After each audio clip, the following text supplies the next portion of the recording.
Welcome back everyone, I am DJ Fogey and this is episode 13 of my Dwarf Fortress tutorial. If you haven't seen the previous episodes, I advise you to go back if you are just starting out on this game, as I do share a lot of information. In this episode, I do believe we are going to move our food stockpile, as well as this switch up here, which controls the bridge here, the drawbridge. And probably a couple extra things as well, but let's see how it goes. First off, I want to start by moving this, because right at the moment this is my only food stockpile, and my farmers are coming in here grabbing the stuff, going all the way down the stairs, around the corner in the dining room, and coming all the way back up these stairs to drop off some food and seeds and things like that. So we need to fix that problem, and I will do that by going down here first. And here I'm going to create a food stockpile, and I'm going to hit P to do that, hit F for food, and then I'm going to go up here to this corner and go all the way down to the right hand corner, hit enter.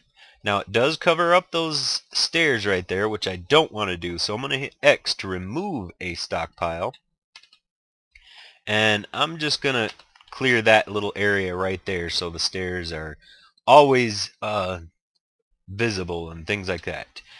So there's the food stockpile. I'm going to go up here to the first one, and I'm going to hit X, actually P and X, to get rid of a stockpile, and hit enter on this corner, and then up here to this corner and hit enter there. And now my dwarves should start picking up the barrels and stuff right here and carrying them down to the other stockpile. I just saw one going down there. So yeah, that's pretty much it. That's as easy as that gets. We've also started construction on the walls. I will show you a little bit more on recapping, actually recap the drawbridge and traps and everything, so when that gets done you can expect that. One thing I am going to do here though is I'm going to hit Q and highlight my my lever here. I'm going to hit X to remove that building. Then I'm going to go down to my dining room here, and I'm going to hit B for building, capital T for traps, and scroll down to my lever here, hit L, and oh, needs mechanisms. So I am out of mechanisms right at the moment. So I guess I gotta wait for mechanisms to be built. Let's see how we can get that sped up a little bit here. Looks like our mechanic is probably up building traps. Yeah, he's setting up the traps right now. So what I can do about that is go in here for as a temporary thing, and find anybody else. No, nobody else has got the mechanic skill. But we will use somebody anyway, like this person here. It doesn't look like they're doing anything, so let's just go ahead and enable mechanics for them. And then I will clear their hauling labors, commit pending changes, hit escape, and now I should have 2 people working on traps and mechanisms and things like that. That way everything can go a little bit faster. What else have we got here? We got to wait until that switch is done being deconstructed, because once that's done I will be able to build the switch down here and then connect it to that bridge, and then I will have a place where I can pull that switch at any given moment. Also, as you can see, I've started really getting into clearing out these extra bedrooms and things like that. And one of the other things that I wanted to cover in this episode is nobles. And I am about to do that, but first we need materials for the nobles to go on, or actually to have an office. And that's what these bigger rooms are for.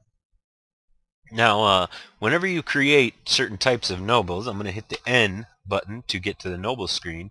Like right here, the bookkeeper.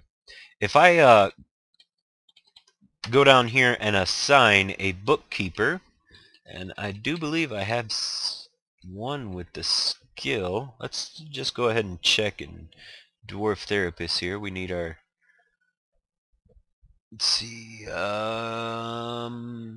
record keeper right here.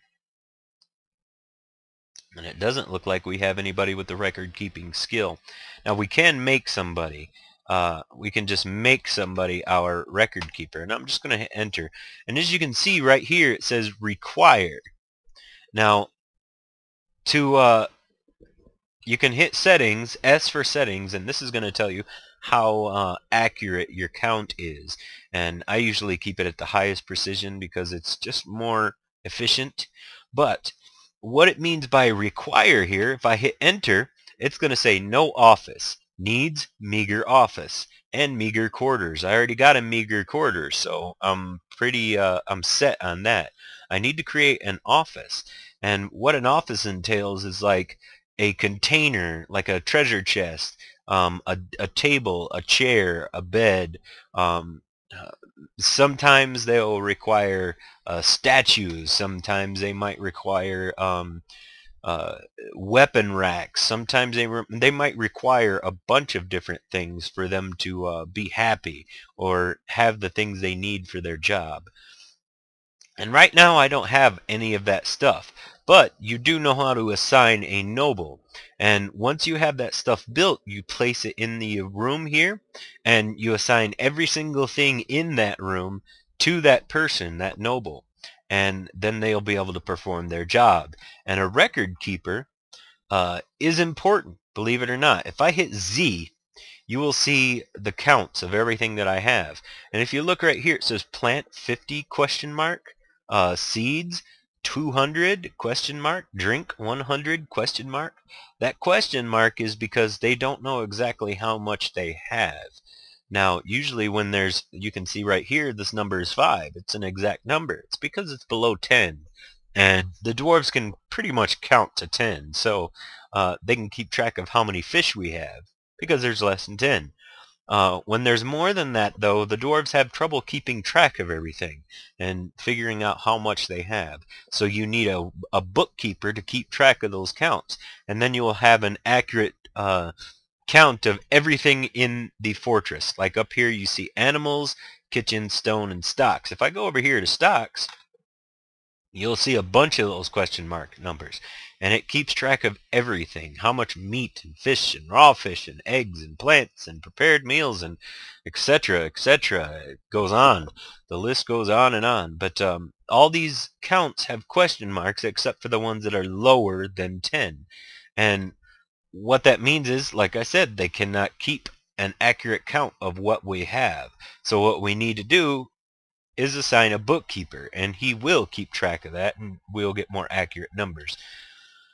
For right now, though, as you can see, by the way, I am getting everything moved down here, and there's a bunch of seeds laying around, so I can fix that with barrels. Eventually they'll come in here and grab some barrels and put all those seeds and things in barrels. But anyways, I'm going to go ahead and pause the video until I can get the necessary stuff for a noble. Also, some more mechanisms for me to create that switch. So I will see you in just a moment. Okay, while I am waiting for that stuff to be done, I figured I might as well show you this as well. If you guys remember, I took all of the stone that was located here and in my food storage here, and I moved it into a dump, and that dump is located right here. And I'm going to now reclaim all of this because I don't really need all the stone to be located there. So how we do that, I'm going to hit I for zone, and as you can see right here is a zone, both in these two spaces. Now I can hit X to remove that zone. Okay, and then I'm going to hit capital X to remove the entire zone, right? Now that that's done, those stones are still not reclaimed. What I need to do is reclaim those. So I'm going to hit D, and then I'm going to hit B for set building item properties, and then reclaim C. So if I hit C, you'll see that that stone right there is highlighted green. If I place my cursor over it, hit enter twice, that green highlight is gone. When I hit escape, those stones are now reclaimed, that entire pile of stone, and there are a lot of stone in there. That's all you need to do. You can reclaim your your dumped items just like that. And now my mason can come down here and grab stone from this pile if he needs to. Right now there's still a lot of stone sitting around here. I know you don't see it, but if I hit DBH, there, it becomes visible. You can see all the stone laying around, and he can still use all of the stone. Is, like I said before, it's just hidden from view. And he can now also use this stone, which is not hidden from view. Anyways, I'm going to go ahead and pause again until I get some more stuff. So, be right. Okay, we have now just enough levers to be able to build that switch, and they've already come and deconstructed that switch, the switch that was right here. So I'm going to go down into my dining room here, and I'm going to hit B, capital T, L for lever, and I'm going to place it right here off to the side. Hit enter, enter. That's it. There's my switch, and now I'll just wait until it's completed, until it's built, and then I'll go ahead and connect it to the bridge upstairs, and I'll show you that it will indeed reach that far. So be right. Alright, yet another thing I want to show you real quick. I just now got a table right here and a chair right here. So I'm gonna, whoa, hey, look at this. Surprise, surprise, we got a migrant wave. Let's see how big this thing is. To figure out how big a migrant wave is, before you actually let them in, you can go into Dwarf Therapist here, and I'm going to go ahead and switch back to labors, but you can hit read dwarves right here. If you click that button, it will read all of the dwarves that are there. And as you can see, I got a wave of 21 dwarves, which is good in my book because I just got done mining out the rest of the bedrooms. I got plenty of beds available for them. I'll be able to put them each in their own rooms, and it looks like I got a pretty dang good noble and a pretty dang good set of dwarves here. So I am going to pause the video, go through these dwarves and figure out what they're good at and what they need to be doing. And I will be right back after I get done doing that, and we'll set some more things up. So, be right back, guys. Okay, guys, I got all my dwarves sorted out pretty much. I still got to assign their bedrooms, but I'll do that off camera.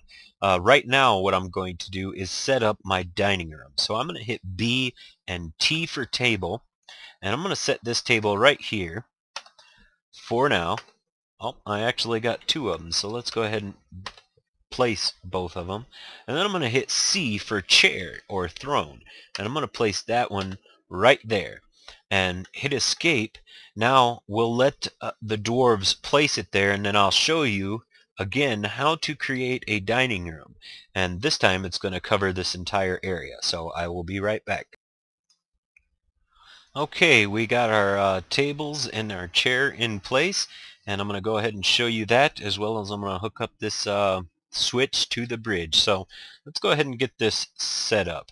To set up a dining room, if you guys remember, you hit Q and highlight a table. You can hit R up here, R to make a dining room. You can hit the plus and minus keys to size a room up. See, I'm getting bigger and smaller. This time I'm going to fill up this entire room, and I don't want to cross over into the food storage, so I'm just going to stop right there. And then I can hit enter right here. There it is, a dining room. And I also want it to be the meeting hall. So I'm going to go ahead and hit H for meeting hall. Let that say yes, and that will be that. Now this is my dining room meeting hall, and I can continue to set up my tables and stuff in there. And also I'm going to start smoothing this at some point. So let me go ahead and pause for, well, actually let me go ahead and hook this up. So let's hit Q again. Remember, it's building task preferences, so we're going to add a task to this lever. Add task, and we're going to hit link up to bridge. Hit B for link up to bridge. So I'm going to hit B, and since this is the only bridge we have, I just hit enter here and use 1, 2 mechanisms, and that's it. That's all you got to do. All you got to do is wait until the mechanic gets done hooking those up, And that's that. You got your switch hooked up and you can use it to open and close this bridge. Anyway, that has been the episode, guys. Thanks for watching. In the next episode, we should cover a lot more stuff. And we're possibly going to start getting into some new concepts and things like that. Lately, I've been rehashing a lot of the stuff you've already seen in previous episodes, but from now on, it should get a little bit different. Anyway, see you guys in the next episode.